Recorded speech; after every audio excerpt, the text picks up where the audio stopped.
Vibe സ്ഥലത്തെത്തിയിരിക്കുകയാണ്. Yoga retreat സെൻ്ററാണിത്. Arti yoga retreat centre എന്നൊക്കെ പറയുന്നത് ആർട്ടി യോഗ. നമുക്ക് പോയി നോക്കാം എന്തൊക്കെയുണ്ടെന്ന്. So nice. ഇതാണ് എൻട്രൻസ്. ഇതിൻ്റെ റിസപ്ഷൻ എവിടെയാണെന്ന് ആദ്യം കണ്ടുപിടിക്കണം.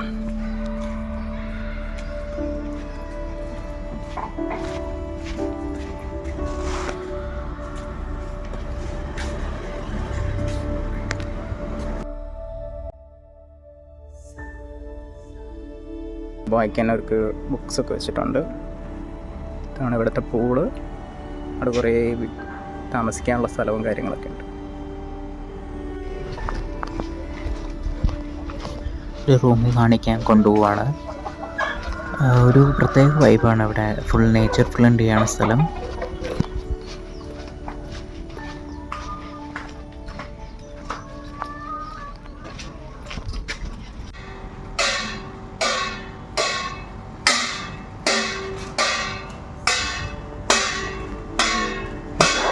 എല്ലാ വീടുകളിലും ഇത് കാണാൻ പറ്റും.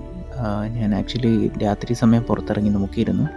എല്ലാ വീടുകളിലും ഇതേപോലെ എല്ലാം ക്ലീൻ ചെയ്ത് ഗാർബേജസൊക്കെ പുറത്ത് വെച്ചിട്ടുണ്ടാവും. പിന്നെ ഇതേപോലെ കത്തിച്ചിട്ട് പുറത്തൊരു സെറ്റപ്പൊക്കെ ചെയ്ത് വെച്ചിട്ടുണ്ടാവും. പിന്നെ നമ്മൾ 19-ാം തീയതി ആരും പുറത്തിറങ്ങാൻ പാടില്ല എന്നാണ്. സോ ഡോഴ്സൊക്കെ ക്ലോസ്ഡ് ആയിരിക്കും. പുറത്ത് സാധാരണ ലൈറ്റുകൾ, ഇലക്ട്രിസിറ്റി ഒന്നും ഉണ്ടാവില്ല. AC പോലും വർക്ക് ചെയ്യില്ല, വൈഫൈ വർക്ക് ചെയ്യില്ല, ഒന്നും വർക്ക് ചെയ്യില്ല. പക്ഷേ ഞാൻ താമസിച്ച സ്ഥലം ഡെൻപസാർ എന്ന് പറഞ്ഞ സ്ഥലമായതുകൊണ്ട്, ടൗൺ ഏരിയ ആയതുകൊണ്ട് ഇലക്ട്രിസിറ്റി മാത്രമേ അവർ കട്ട് ചെയ്തിട്ടില്ലായിരുന്നു.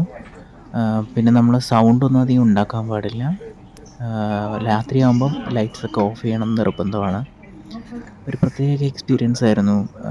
Full of silence. വെളിയിൽ റോഡിൽ വെഹിക്കിൾസ് ഒന്നുമില്ല, ഹോണടികളൊന്നുമില്ല. എയർപോർട്ടൊക്കെ ക്ലോസ്ഡ് ആണ്. ഒരു പ്രത്യേക ഫീലാണ്. പിന്നെ ഉൾസ്ഥലങ്ങളിലൊക്കെ, വില്ലേജ് ഏരിയയിലൊക്കെ ഇലക്ട്രിസിറ്റി ഒന്നും ഇല്ലാത്തതുകൊണ്ട് അവർ മൊബൈൽസ് ഒന്നും യൂസ് ചെയ്യാൻ പറ്റില്ല. സോ ഒരു വീട്ടിൽ തന്നെ ഇരുന്നുകൊണ്ട് കുട്ടികളുടെ കൂടെയും ഫ്രണ്ട്സിൻ്റെ കൂടെയൊക്കെ അവർ എൻജോയ് ചെയ്യും. ശരിക്കും അവരുടെ കോൺസെപ്റ്റ് തന്നെ ഇതാണ്. എല്ലാവരും ഒത്തുചേരുക, പിന്നെ വീടൊക്കെ ഒന്ന് ക്ലീൻ ചെയ്യുക, പുതിയൊരു എനർജി കൊണ്ടുവരിക. അല്ല, ഫുൾ രാത്രി ഇങ്ങനെയായിരുന്നു. ഫുള്ള് കൂരിരുട്ടായിരുന്നു. എവിടെയും ലൈറ്റ്സ് ഇല്ല, സൗണ്ടില്ല, വെഹിക്കിളുടെ സൗണ്ടില്ല, ഒന്നുമില്ല. ഒരു പ്രത്യേക ഫീൽ തന്നെയാണത്.